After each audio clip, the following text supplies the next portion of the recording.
नमस्कार मित्रांनो, स्वागत आहे तुमचं JB अकॅडमी जिनेंद्र या आपल्या यूट्यूब चॅनलवर।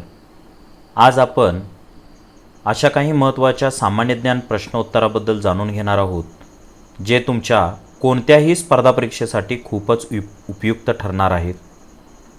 चला तर व्हिडिओ शेवटपर्यंत बघा आणि तुमचं ज्ञान तपासा। चला तर मग सुरुवात करूया।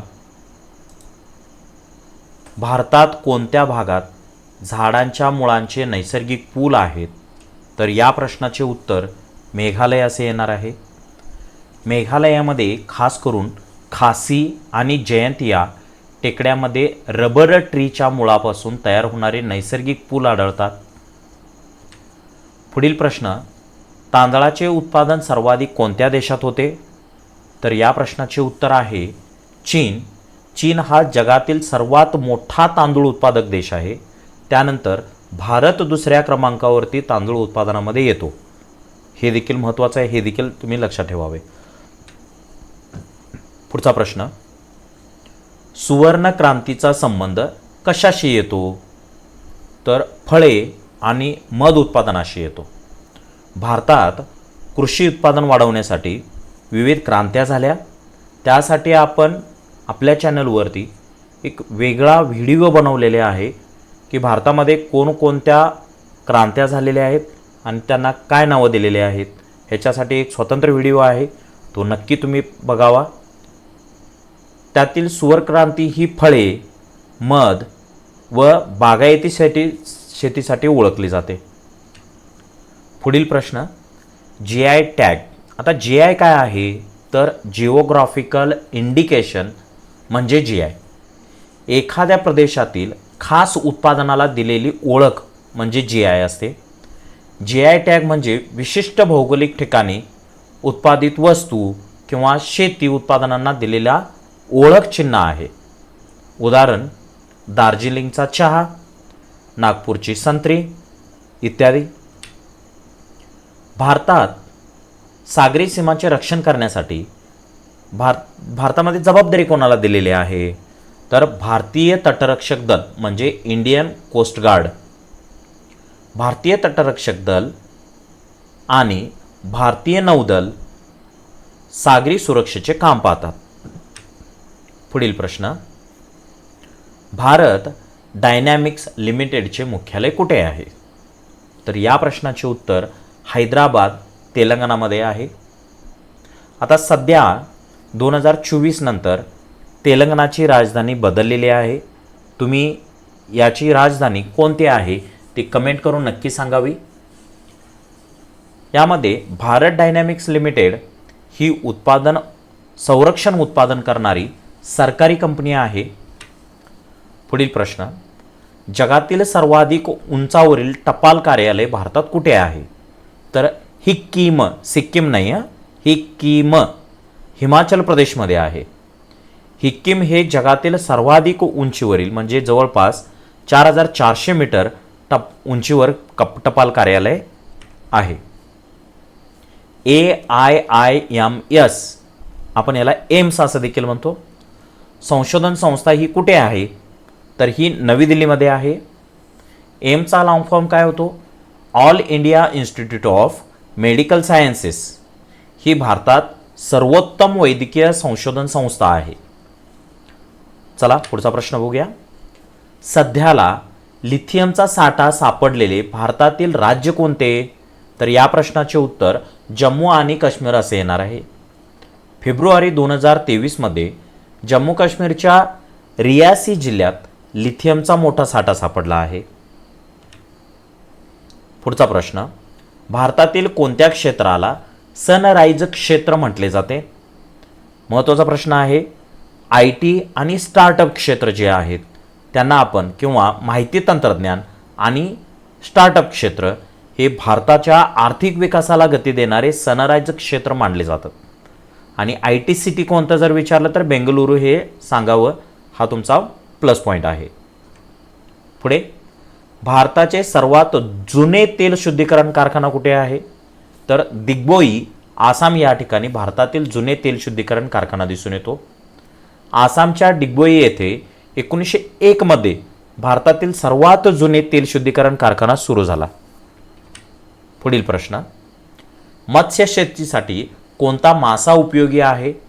तर मत्स्य शेतीसाठी रोहू आणि कटला, त्यासोबत मृगल देखील वापरला जातो, हे देखील तुम्ही लक्षात ठेवा. रोहू व कटला हे गोड्या पाण्यातील मत्स्य शेतीसाठी वापरणारे म्हणजे सर्वाधिक वापर होणारे मासे आहेत. पुढील प्रश्न, सुती कापड उद्योगासाठी कोणत्या प्रकारचे हवामान पूरक असते? तर सूक्ष्म, उष्ण आणि आर्द्र हवामान. कापूस उत्पादनासाठी उष्ण हवामान जे जवळपास 24 ते 30 डिग्री सेल्सिअस आणि मध्यम पर्जन्यमान आवश्यक आहे. पुढील प्रश्न, पंचमढी हे थंड हवेचे ठिकाण कोणत्या राज्यात आहे? खूप महत्त्वाचा प्रश्न आहे. जॉग्राफिकल अँगलमध्ये देखील हा प्रश्न येतो, इकॉनॉमिकल अँगलमध्ये बघा. पंचमढी हे मध्य प्रदेशातील एक प्रसिद्ध थंड हवेचे ठिकाण आहे. थंड हवेच्या ठिकाणाबाबतीत अधिक माहिती जर पाहिली तर हिमाचल प्रदेशमध्ये सिमला, जे ब्रिटिश काळातील समर कॅपिटल असे ओळखलं जात होतं.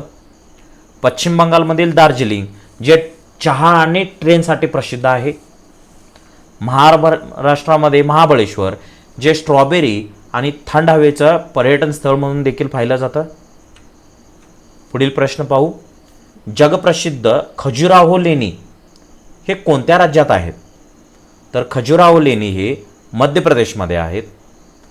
हे युनेस्को विश्व वारसा स्थळ असून तेथे प्राचीन मंदिर शिल्पकला आहेत. पुढचा प्रश्न, जिना हाऊस ही प्रसिद्ध ऐतिहासिक वास्तू कोठे आहे? तर महाराष्ट्रामधील मुंबई या ठिकाणी आहे. ही मोहम्मद अली जिना यांची ऐतिहासिक वास्तू आहे. पुढील प्रश्न बघू, माउंट अबू कशासाठी प्रसिद्ध आहे? तर हे थंड हवेचे ठिकाण आहे. आणि दिलवाडा जैन मंदिर, राजस्थानमधील माउंट अबू हे एकमेव थंड हवेचे ठिकाण आहे. पुढील प्रश्न, भारतातील प्रसिद्ध रॉक गार्डन कोणत्या शहरात आहे? तर रॉक गार्डन हा महत्त्वाचा प्रश्न आहे. चंदीगडमध्ये आढळतो. हा नेकी चंद यांनी चंदीगडमध्ये बनवलेला हा बगीचा कर्मचाऱ्यापासून तयार केलेला आहे, कचऱ्यापासून तयार केलेला आहे. पुढील प्रश्न, मीनाक्षी मंदिर कोणत्या राज्यात आहे? तर मीनाक्षी मंदिर मदुराई, तमिळनाडू या ठिकाणी आहे. मीनाक्षी अम्मन मंदिर हे प्राचीन द्रविडियन वास्तुकलेचा उत्कृष्ट नमुना असलेला आपल्याला आढळून येतो. ताजमहल कोणत्या नदीच्या काठावर आहे? ताजमहल हे यमुना नदीच्या काठावर आहे. ताजमहल हा आग्रा येथे यमुना नदीच्या काठावर स्थित असलेला आपल्याला दिसून येतो. भारतात सर्वात जास्त पाऊस कुठे पडतो? तर मावसिनराम, मेघालय या ठिकाणी भारतात सर्वाधिक पाऊस पडतो.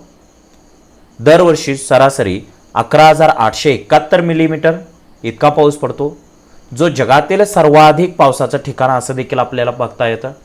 2 नंबरला येतो चेरापुंजी, 3 नंबरला आहे आगुंबे कर्नाटकमध्ये. चेरापुंजी हे देखील ठिकाण मेघालयमधीलच आहे. म्हणजे मेघालयमध्ये असे 2 ठिकाणं आहेत.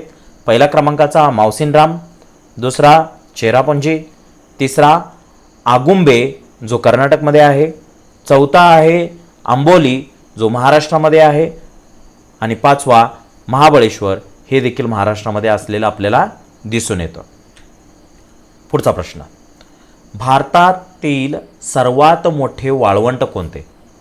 तर भारतामध्ये बघा, सर्वात मोठे वाळवंट हे राजस्थानमध्ये आढळून येतं आणि त्यालाच आपण थारचे वाळवंट असे देखील म्हणतो. थार वाळवंटाला भारतीय वाळवंट असे देखील म्हणतात. याचा 85% भाग राजस्थानमध्ये आहे, तर काही भाग पंजाब, हरियाणा, गुजरात या प्रदेशामध्ये देखील पसरलेला आपल्याला दिसून येतो. भारतात सर्वात मोठे खाण क्षेत्र कोणते आहे? तर झारखंड राज्यामध्ये हे कोळसा आणि लोह खनिजाच्या खाणीसाठी प्रसिद्ध आहे. धनबाद येथे भारतातील सर्वात मोठा कोळसा खाणी आपल्याला आढळून आलेले दिसतात. पुढचा प्रश्न, भारतातील सर्वात मोठे किनारपट्टी राज्य कोणते? तर भारतामध्ये आपल्याला दिसतं गुजरात राज्याला किनारपट्टी ही 1600 किलोमीटर इतकी लांब असलेली दिसते आणि ही भारतातली सर्वात मोठी किनारपट्टी असणारे राज्य आहे. पुढील प्रश्न, भारतातील सर्वात मोठे राज्य क्षेत्रफळानुसार कोणते आहे? तर या प्रश्नाचे उत्तर राजस्थान असे येणार आहे. राजस्थानचे क्षेत्रफळ 3,42,239 चौरस किलोमीटर असून हे भारतातील सर्वात मोठे राज्य आहे क्षेत्रफळाच्या दृष्टिकोनातून.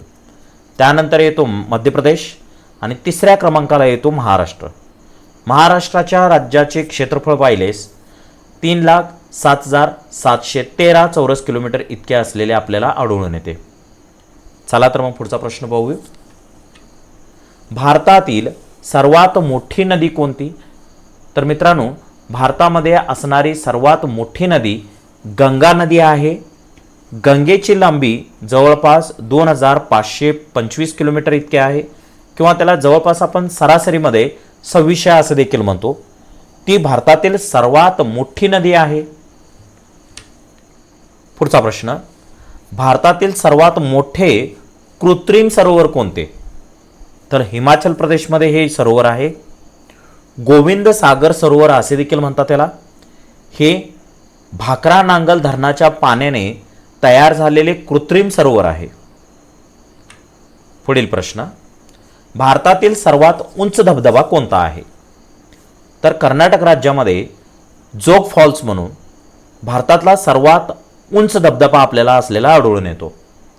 जोग फॉल्स 253 मीटर लांबी उंचीचा आहे आणि हा भारतातील सर्वात उंच धबधबा आहे. पुढील प्रश्न, भारतात सर्वात कमी लोकसंख्या असलेले राज्य कोणते? तर या प्रश्नाचे उत्तर आहे सिक्कीम. सिक्कीमची लोकसंख्या सुमारे 7 लाख इतकी आहे. ते भारतातील सर्वात कमी लोकसंख्या असलेले राज्य असलेला आपल्याला आढळून येते. चला तर मग आपण इथे थांबणार आहोत. तुम्हाला जर हा व्हिडिओ आवडला असेल तर नक्की लाईक करा.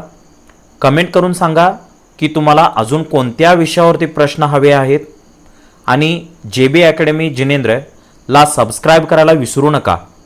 आपण पुन्हा भेटू नवीन प्रश्नासह. धन्यवाद आणि हॅपी लर्निंग.